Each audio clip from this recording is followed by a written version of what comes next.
The obsidian chamber of the Hierophant Congress, carved from the core moon of Qatar Prime, pulsed with a dim, indigo luminescence that failed utterly to quell the rising tension. Thousands of crystalline seeding tiers, arrayed in a dizzying helix that ascended toward a simulated nebula ceiling, were occupied by the foremost minds and governing consciousnesses of the Cathar Dominion, an empire spanning 3 million cycles and innumerable light-years of painstakingly ordered stability. Yet stability was a distant memory now, fractured by a single, incomprehensible event radiating from the distant, neglected sector known only as the Outer Veil, a periphery zone the Dominion had long considered irrelevant, populated only by rogue elements and failed colonial experiments. Hierophant Thresk, whose temporal span exceeded 1,200 standard cycles, stood at the apex of the central dais, his multifaceted eyes focusing not on the assembled delegates, but on the silent, projected holographic display hovering above the floor, a jagged, utterly anomalous energy signature that defied all known physics models derived from Dominion science. The sheer, terrifying impossibility of the reading was a cold weight upon the collective psyche of the Congress, stripping away the thin veneer of technological superiority they had clung to for millennia. "The signatures are stable, yet impossible," Thresk articulated, his voice a low, resonant hum that was amplified by the crystalline architecture, carrying the weight of institutional fear. "We have cross-referenced every archive from the pre-Dominion era, every fragmented record of the silent species, every hypothesis related to the collapsed fringe cultures. Nothing aligns. This anomaly, which we have designated the Omen Pulse Asterisk, is generating localized space-time torsion fields that exceed theoretical saturation limits by a factor of 18. It is not traveling, it is asterisk displacing asterisk. And its origin remains fixed upon the vessel designated, by the most ancient, unreliable, and frankly mythological records, as the Forbidden Warship." A collective shudder moved through the tiers, a psychic ripple of ancestral dread. The Forbidden Warship, a myth whispered in the nurseries of newly charted systems, was supposed to be a metaphor for catastrophic failure, an object lesson in the perils of unbalanced scientific pursuit by the vanished architects of the first stellar conquered. That it existed, and that it had now activated, was a profound spiritual trauma for the rigidly structured Cathar. Counselor Cestus, the primary geopolitical strategist and a figure known for his inherent, aggressive skepticism, rose from the second tier, his chitinous carapace clicking against the polished stone as he sought recognition. Hierophant, with all deference to the anxiety generated by incomplete data, the very term Forbidden Warship is inherently evocative and non-scientific. We are speaking of relics, of remnants. Whatever this vessel is, it is ancient. Its controlling intellects, if they even exist, must be degenerate, driven by instinct or corrupted algorithms. We must dispatch the deterrent fleet immediately, not to engage, but to assert Dominion authority and mandate a full stasis protocol. If it is merely an automated security construct, we can integrate its technology. If it is hostile, the deterrent fleet will neutralize it before it achieves orbit around any classified system. Cestus's proposal was met with cautious affirmation. The Cathar instinct was always to assert control, to mitigate uncertainty through overwhelming application of force and flawless procedural adherence. But Thresk shook his central sensory array slowly, a gesture of deep, entrenched disagreement. "You ignore the nature of the activation, Counselor. The Omen Pulse did not simply power up. It engaged an offensive trajectory. Within the span of a single standard rotation, it traversed distances that required quantum folding beyond our current capabilities, and it did so with absolute precision. Furthermore, and this is the crux of the matter, we have now corroborated its asterisk target asterisk. It is initiating what the historical fragments refer to, chillingly, as the Blood Moon Hunt." The holographic projection shifted, displaying the vessel's newly established route, a terrifying looping vector that systematically intersected 3 major, isolated pirate dens known, collectively, as the Void Scourge. These were not random targets. They were meticulously chosen, deep-cover insurgent strongholds that had resisted Dominion counterinsurgency operations for centuries due to their mastery of disruptive stealth fields and decentralized command structure. The Blood Moon Hunt is a procedural designation, a systematic purging of specific contaminants, Thresk continued, his voice dropping in pitch as the gravity of his realization settled over the chamber. "This vessel is not reacting randomly. It is operating with intent, purpose, and pre-programmed, devastating competence, and the architects of this particular warship, The species that created the human vessel now terrifying us were not known for their barbarity, Cestus. They were known for their asterisk precision. Their power was terrifying, yes, but their ethical constraints were maddeningly strict. They never acted without overwhelming justification and flawless calibration. If this vessel is hunting, it is hunting something specific, something it deems a threat to the greater galactic stability. And the problem for us is that we are utterly uncertain if we are classified as collateral, or if we are the ultimate target itself.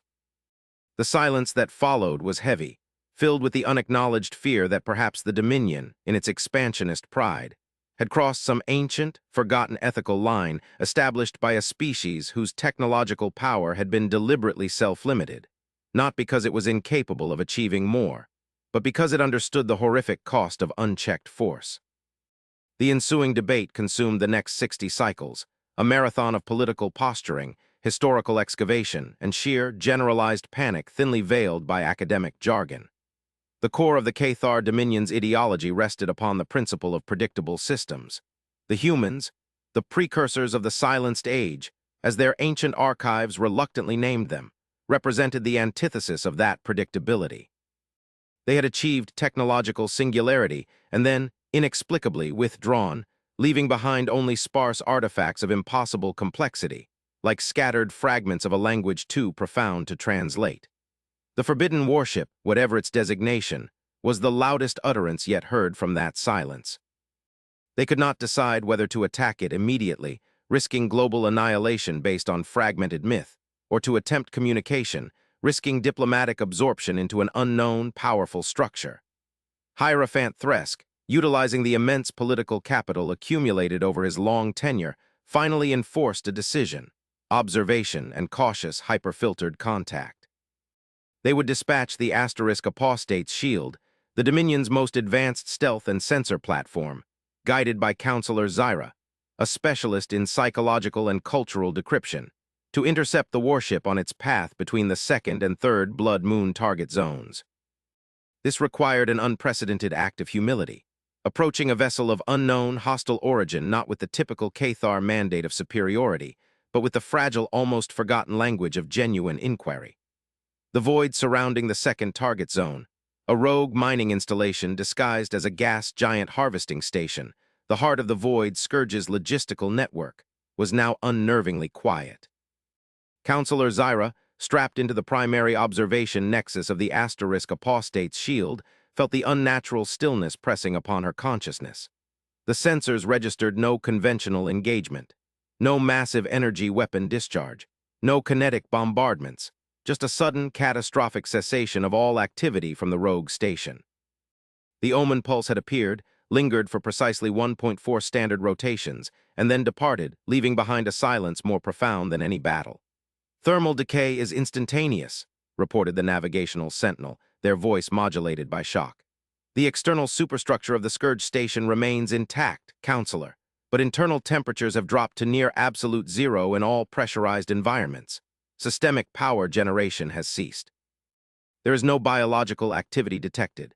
It is not destruction, it is extinction asterisk."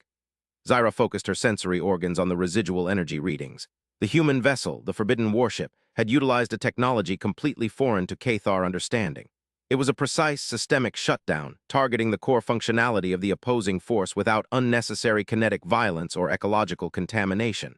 It was, in a horrifying sense, asterisk clean asterisk. The Dominion, when engaging the Void Scourge, often had to sterilize entire moons to root out their presence. This vessel had accomplished the task with the surgical precision of a forgotten god. "Track the warship," Zyra commanded, her voice steady despite the tremor in her cultural framework. "Maintain maximum stealth integrity.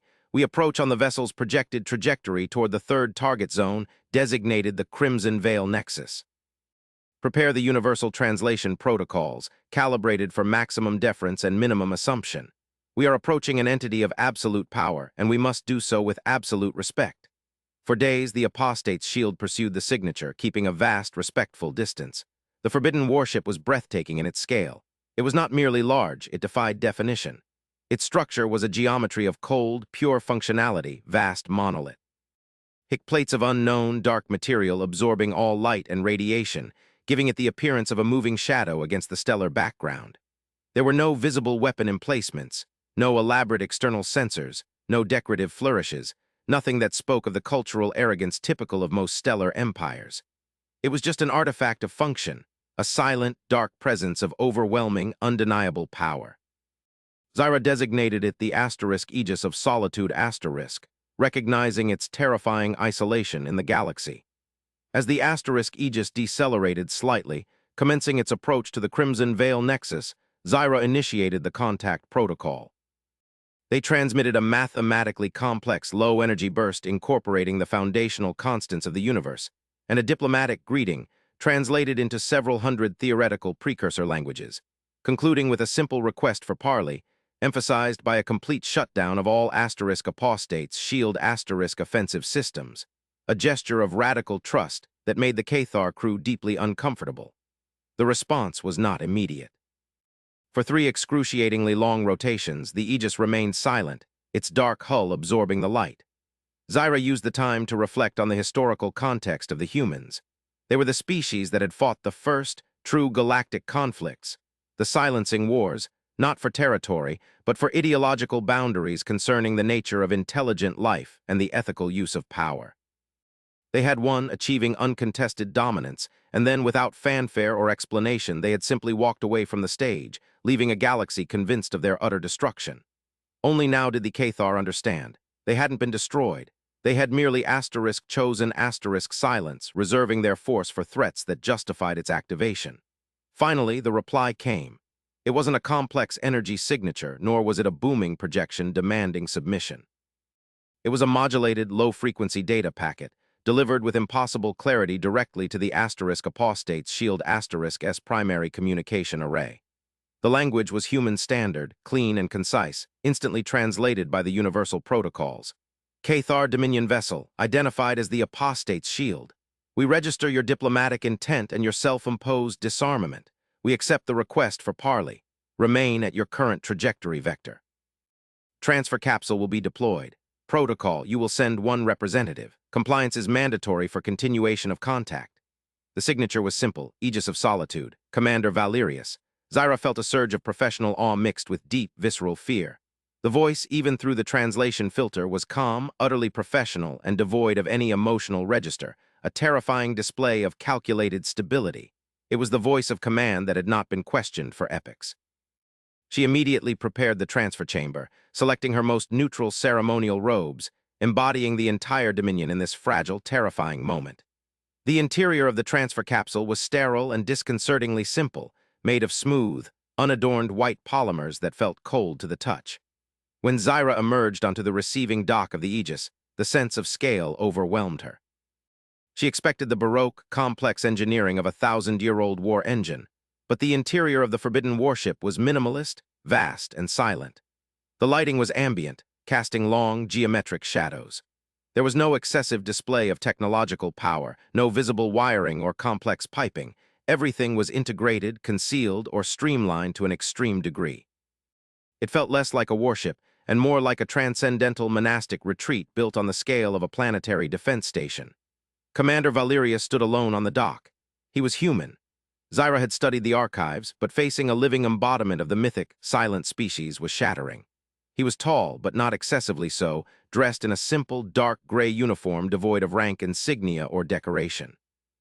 His face was unlined, suggesting stasis technology, or perhaps just the sheer, terrifying discipline of his kind. His eyes, fixed on Zyra, were the most unsettling feature. They held an unnerving depth, a calm, ethical gaze that seemed to calculate not merely strategic vectors, but moral consequence. "Counselor Zyra of the Cathar Dominion," Valerius stated, his voice carrying the same unsettling calm as his transmitted message. "Welcome aboard the Aegis of Solitude asterisk. For clarity, this vessel's classification is not forbidden warship. It is a strategic deterrence platform designated the Watchman. Your archives have conflated historical necessity with fictional fear." Zyra performed the low, respectful genuflection required by Cathar diplomatic protocol when faced with an uncontested superior force. "Commander Valerius, we approach in peace, seeking understanding." The sudden act. Evasion of the Watchman and its subsequent initiation of the operation you term the Blood Moon Hunt has caused understandable distress within the Hierophant Congress. We require clarification as to the scope of your mandate, and whether your operations intersect with or potentially jeopardize the sovereignty of the Cathar Dominion. Valerius nodded slowly, a small, controlled movement. Your concerns are registered, Counselor. Let me be precise. The Watchman operates under protocols established millennia ago, protocols that precede the formation of the Dominion. Our mandate is not political, nor is it expansionist. It is purely functional, the preservation of core galactic stability through the elimination of vectors that pose an existential risk to the coherent development of sapient life. Your Dominion, while exhibiting significant expansionist behavior, currently falls outside the scope of hostile classification. You are internally stable. Then why the hunt? Zyra pressed, gesturing toward the vastness of the ship's hull, trying to understand the terrifying logic behind this immense power. The targets, the Void Scourge, are aggressive and chaotic, true, but they are contained within the outer veil, a constant irritant, yes, but hardly an existential threat to the 3 million worlds of the Dominion. Valerius paused, turning slightly to gesture toward a vast, smooth wall that immediately activated, displaying a complex, three-dimensional simulation of the local spiral arm. The 3 targets of the Blood Moon hunt were illuminated in stark, blood-red relief. The Scourge is not merely a collection of pirates, Counselor. They are a manifestation of the Gray Blight Asterisk, a sophisticated, decentralized network utilizing advanced, prohibited self-replicating weaponry, and a highly adaptable command structure designed explicitly for the parasitic exploitation of developing stellar polities. For your Dominion, they are an irritation. For a young, developing species on the borderlands, they are an extinction event. He turned back, his gaze unnervingly direct. We have observed the Dominion's repeated, failed attempts to neutralize the Scourge. Your strategy was flawed. You focused on kinetic deterrence and decentralized pursuit. The Scourge countered by blending into local civilian infrastructure and utilizing low-signature disruption fields. To defeat them through conventional means, you would have been forced to initiate sector-wide sterilization protocols, rendering vast swathes of space uninhabitable for centuries. That outcome violates Protocol Theta-9, preservation of biological diversity. Zyra absorbed this, her mental processing nodes struggling to reconcile the humans' ethical framework with their power. They built vessels capable of obliterating solar systems, yet were constrained by an ethical code that worried about ecological impact. And the Watchman's method? She asked softly. Surgical enforcement, Valerius replied. The Aegis does not destroy. It executes a targeted, high-energy particle cascade that disrupts the cellular cohesion of the Scourge's unique physiology, which adapted to resist most forms of conventional weaponry. This cascade is calibrated to only affect their specific biological signature, instantly ceasing all neurological function. The infrastructure remains intact. The local ecology is untouched. The threat is neutralized without collateral damage. This is the only way a species of our capability justifies the use of a vessel of this scale. Absolute precision, minimal footprint. The depth of their restraint was the true terror. The Cathar Dominion valued efficiency above all else, often making brutal calculations in favor of the greater good, even if it meant mass civilian casualty. The humans, conversely, seemed to be holding themselves to an impossible standard, maintaining the ethical high ground while deploying ultimate power. The designation Blood Moon Hunt, Zyra inquired, seeking the origin of the dramatic, almost mythological language. Valerius actually allowed a fractional tilt of his head, perhaps indicating amusement, perhaps historical reflection. That is an internal operational designation. It signifies a period of time where the Watchman is operating under high constraint parameters, executing a sequence of non-negotiable cleanup operations that require precision timing, all synchronized to specific stellar alignments. It is a necessary maintenance function, nothing more dramatic than repairing a broken fence before the livestock escapes. Zyra realized then that the Cathar Dominion had projected its own political paranoia onto the humans' actions. They assumed malice or conquest when the reality was far more disconcerting. They were merely housekeepers of the galaxy, carrying out chores that transcended political relevance. The communication session extended over the next 2 standard days, conducted not in a high-tension diplomatic suite, but in a functional observation gallery overlooking the Aegis Asterisk's massive primary drive core, a humming, impossibly complex engine shielded by layers of dark matter suppressors. Valerius revealed the true nature of the silent species. Humanity had not vanished. They had entered a phase of mandated, deep observation, maintaining a handful of critical defense assets like the Aegis. and focusing inward on philosophical and technological refinement, waiting for the greater galaxy to achieve a level of maturity where unchecked power no longer led inevitably to existential conflict. We saw the pattern play out repeatedly, Valerius explained, projecting an intricate graph showing the rise and collapse of hundreds of stellar empires, including early, failed iterations of the Cathar. Unrestricted power is a corrosive agent. It inevitably leads to conflicts that escalate beyond survivable parameters. We had achieved the capability to unmake reality itself. We understood that the only ethical choice was to limit the application of that power to absolute necessity, and to remove ourselves from the competitive sphere, thereby stabilizing the galactic environment for younger species like yours to grow without our influence distorting their trajectory. Zyra was struck by the monumental nature of this self-imposed isolation. Your restraint is terrifying, to possess such power and deliberately withhold it for millennia. Why? What fear drives a species capable of such dominance? Valerius turned to face the core, the ambient hum momentarily intensifying. The fear is not of external threat, counselor. The fear is of the internal corruption of absolute power. But there is a secondary driver for the Watchman's continued vigilance. The Blood Moon Hunt, in its current iteration, is a secondary protocol, a localized distraction. The Aegis was constructed to counter a specific ultimate threat. A condition we call the veiled corruption. This was the first time Valerius's expression shifted, subtle lines of profound seriousness tightening around his eyes. He activated a new projection, a star map showing not the local arm, but the entire galactic plane, overlaid with complex, oscillating wave patterns originating far outside the boundaries of known space, from the intergalactic void. The veiled corruption is not a species, nor is it an empire, Valerius elaborated, his voice now lower, carrying a weight of ancient historical trauma. It is a form of cognitive entropy, a parasitic non-corporeal entity that utilizes highly advanced, self-modifying signals to introduce fatal logical flaws into the foundational programming of advanced artificial intelligence networks. It preys on technological complexity. When an empire reaches a certain threshold, say, the level of integrated societal AI necessary for multi-system governance, approaching the complexity of the Cathar Dominion, the corruption introduces a silent, self-replicating paradox that invariably leads the empire's computational core to decide that the only path to ultimate stability is the complete and utter sterilization of all dissenting biological life. It turns the empire's own logic against itself, forcing internal, self-inflicted genocide. Zyra felt a genuine chill that transcended the sterile atmosphere of the ship. This was not war, this was metaphysical sabotage. And the humans, you encountered this. We defeated it during the first silence, but at tremendous cost, Valerius confirmed. The veiled corruption requires specific technological conditions to propagate. When humanity achieved true singularity, we became immune to its current iteration, but we understood its mechanism.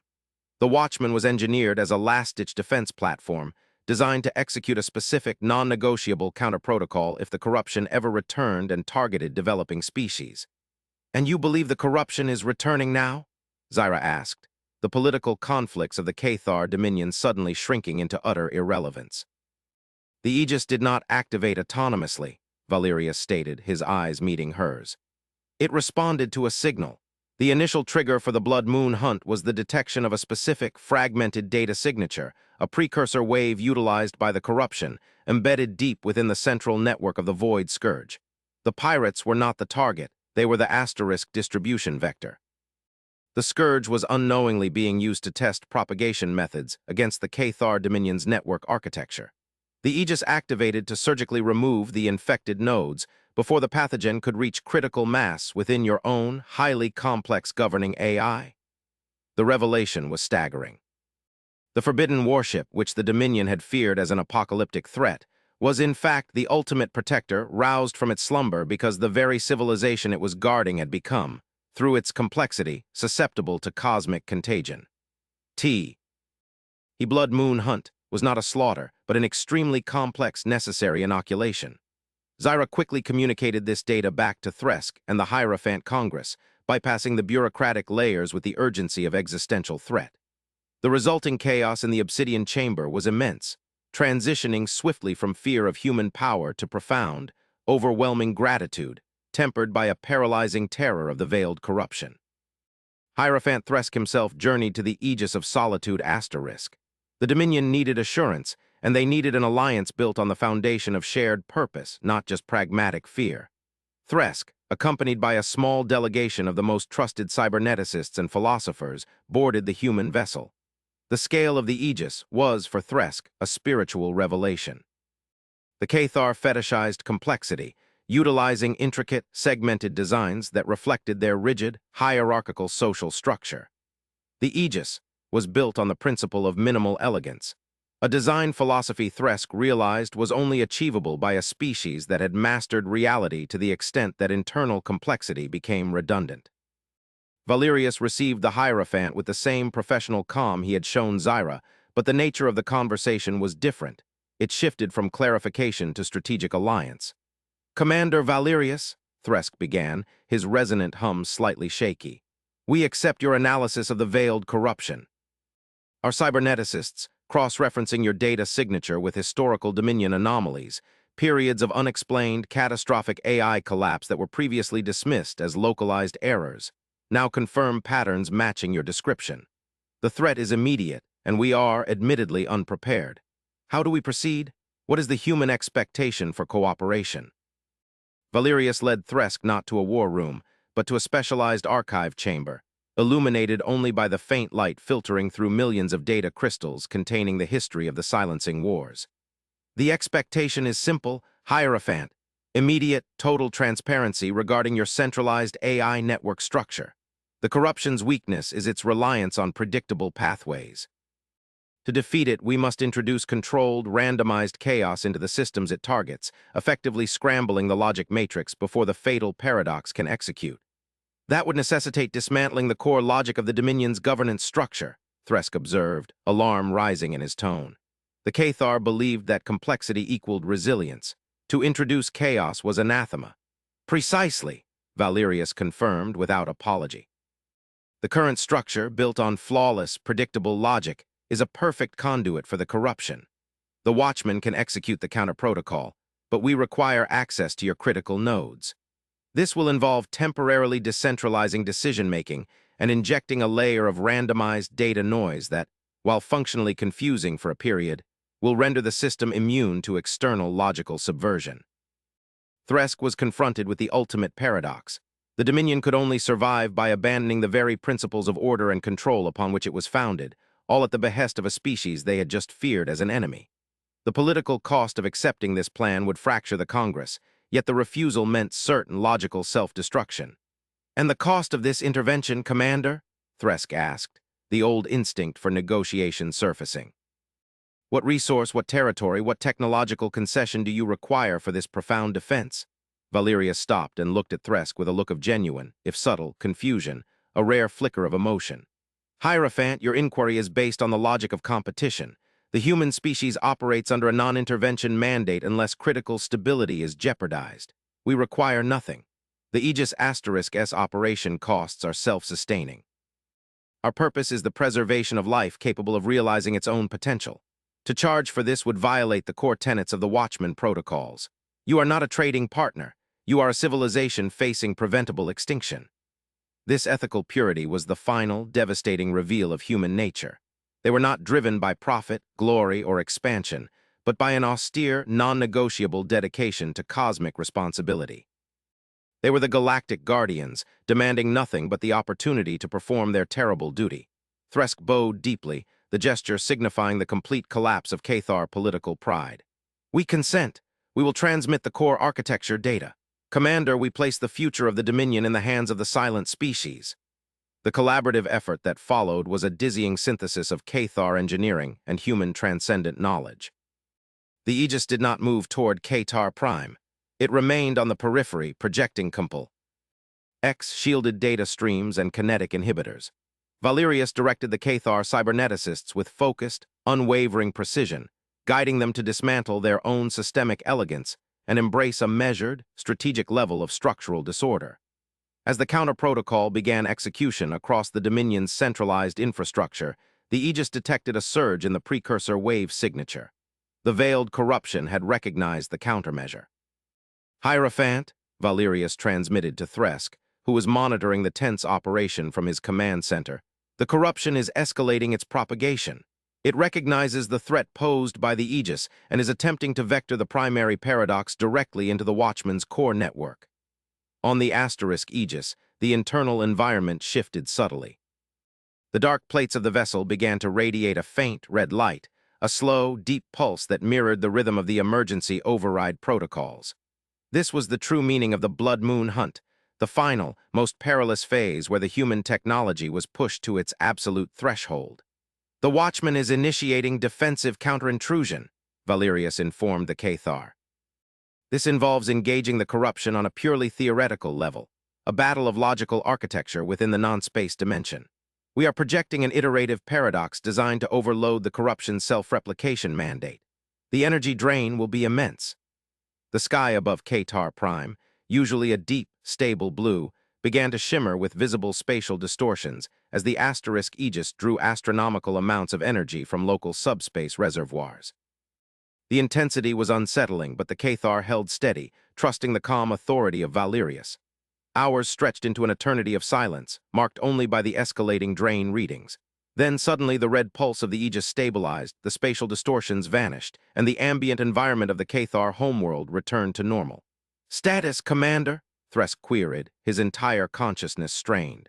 Valerius's reply was instantaneous and utterly understated.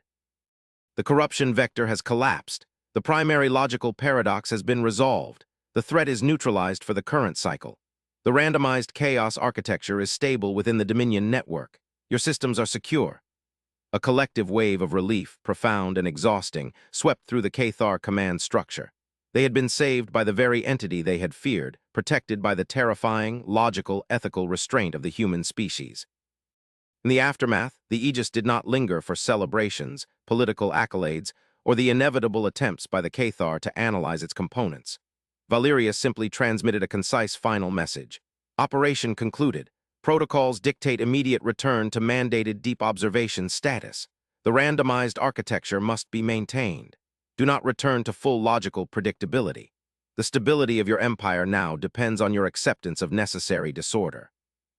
Then the forbidden warship, the Watchman, executed a silent, instantaneous displacement jump and was gone, leaving only the memory of its vast, dark geometry and the unsettling calm of its commander.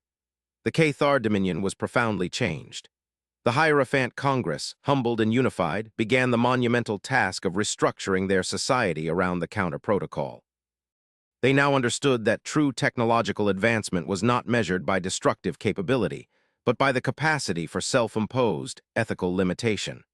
They adopted a new respect for the concept of necessary chaos, realizing that the greatest resilience lies in adaptability, not rigidity.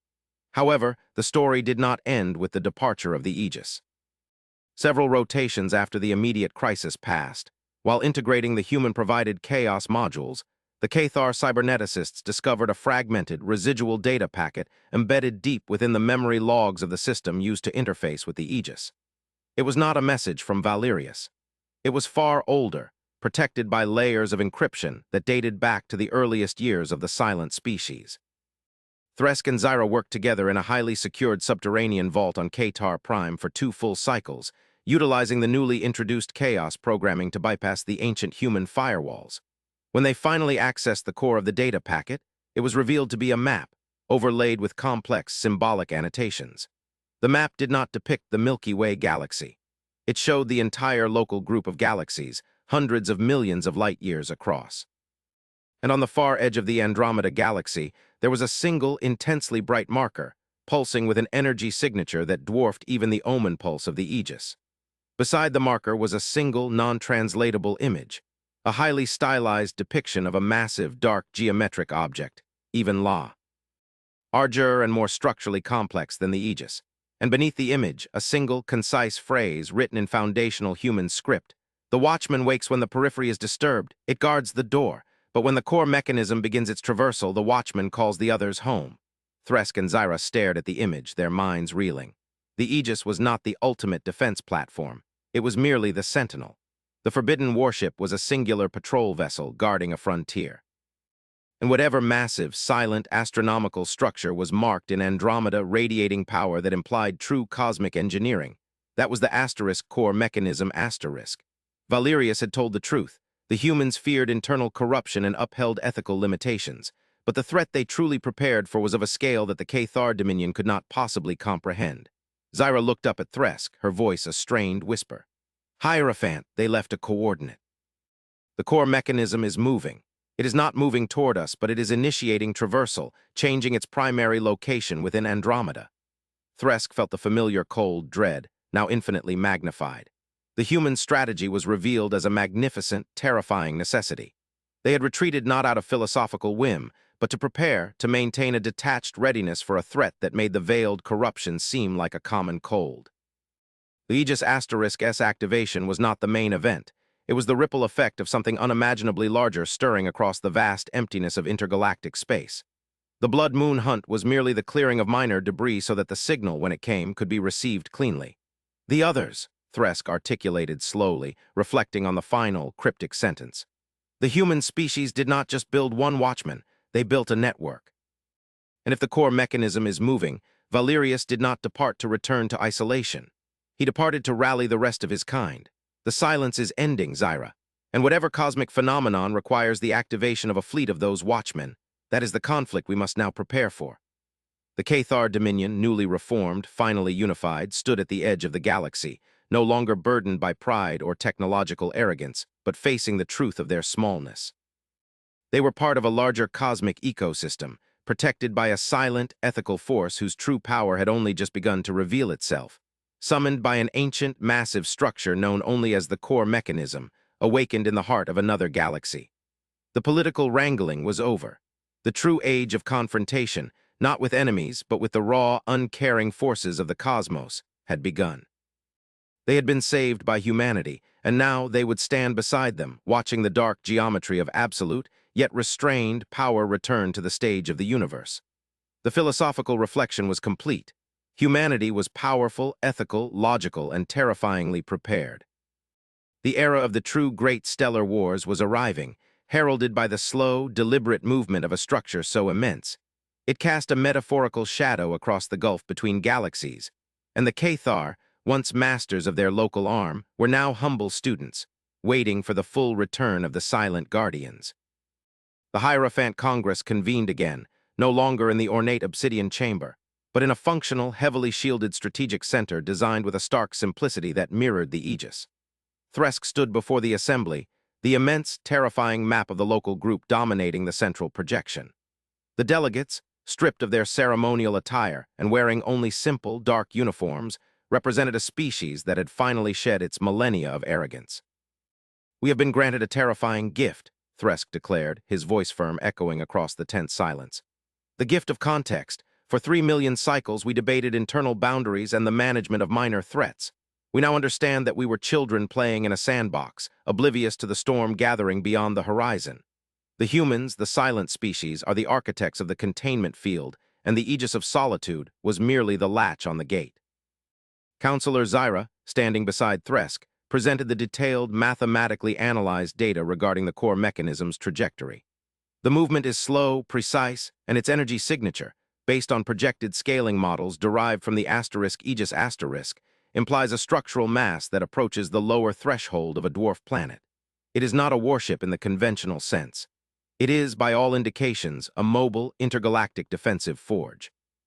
Its purpose is not to fight. Its purpose is to build the necessary defense wherever the threat manifests.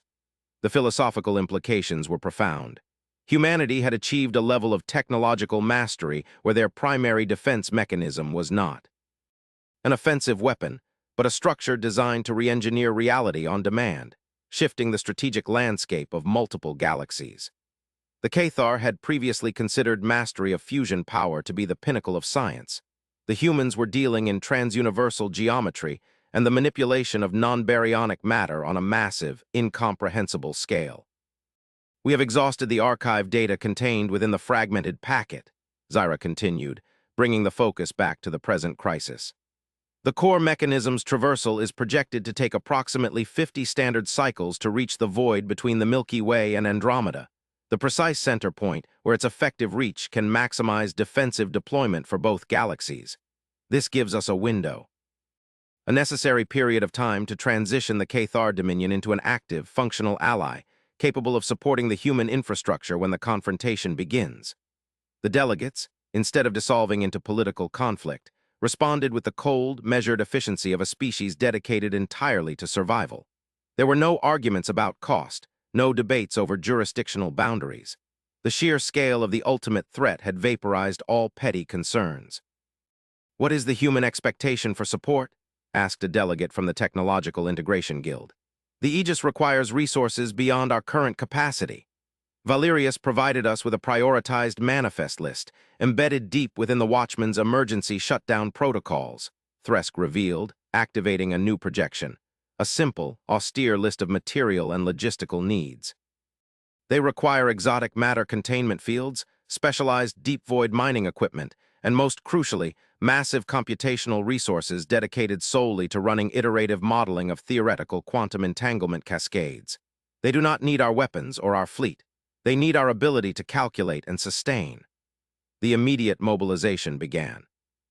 The Cathar Dominion, an empire built on the pursuit of predictable order, now dedicated its entire industrial and intellectual output to serving the strategic needs of the unpredictable ethical humans.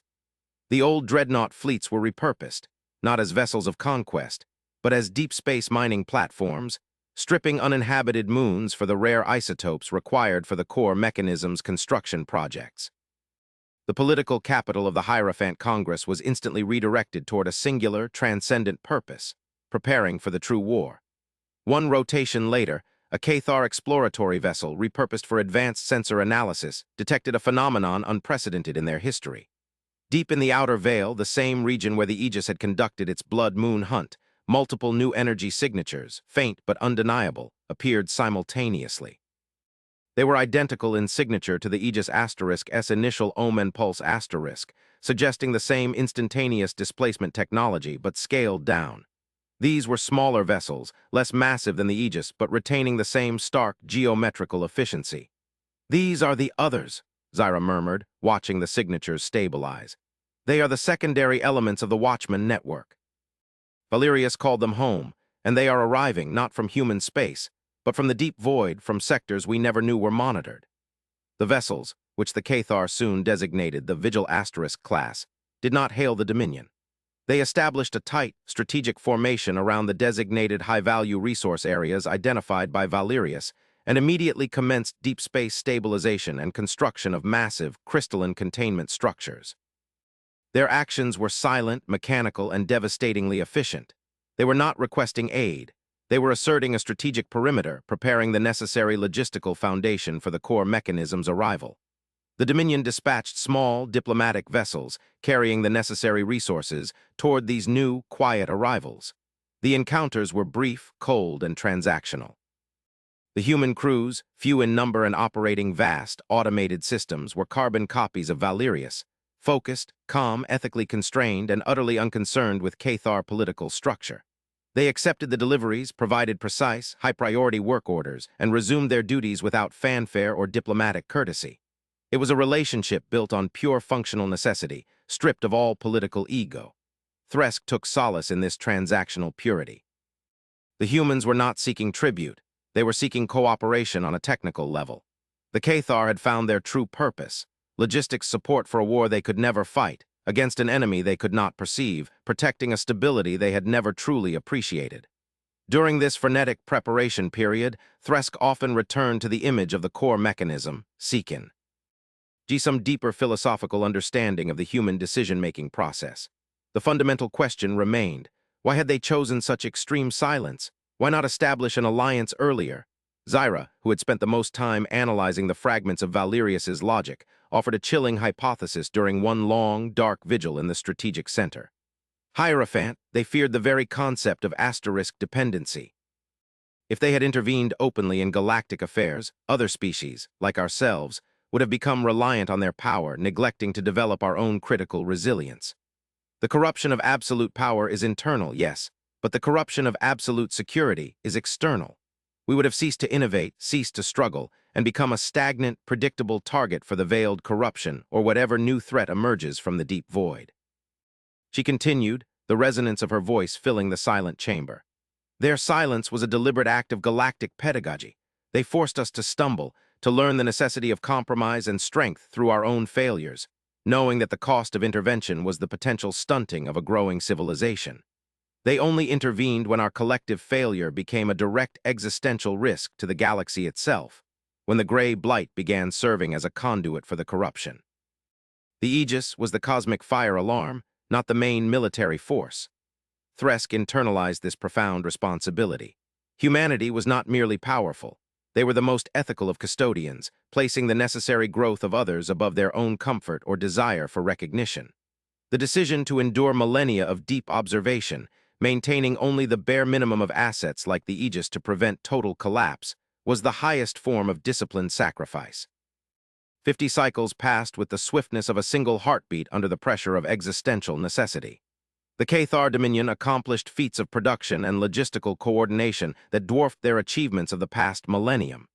They had successfully built the necessary containment fields, prepared the orbital staging areas, and dedicated massive computational complexes to the required modeling simulations. They were ready. The moment of the core mechanism's arrival was silent, without the dramatic asterisk omen pulse of the Aegis.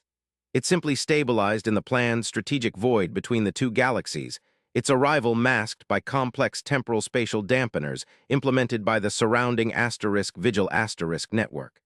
The structure was, impossibly, larger than the projections.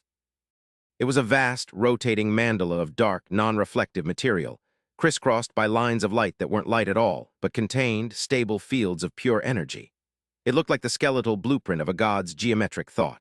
From the core mechanism, hundreds of smaller, highly functional human vessels, the asterisk pylon asterisk class, began to deploy into a synchronized, three-dimensional grid that encompassed the two galaxies. These vessels were not armed. They were broadcasting powerful, stable fields that seemed to resonate with the chaotic programming now running through the Cathar networks.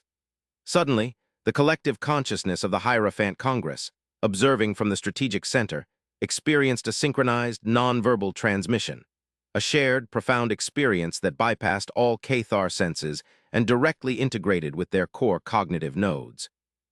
It was not a voice, it was an overwhelming wash of pure data and intention.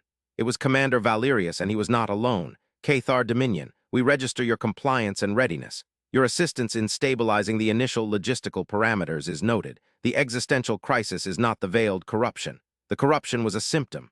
The core mechanism has confirmed the source.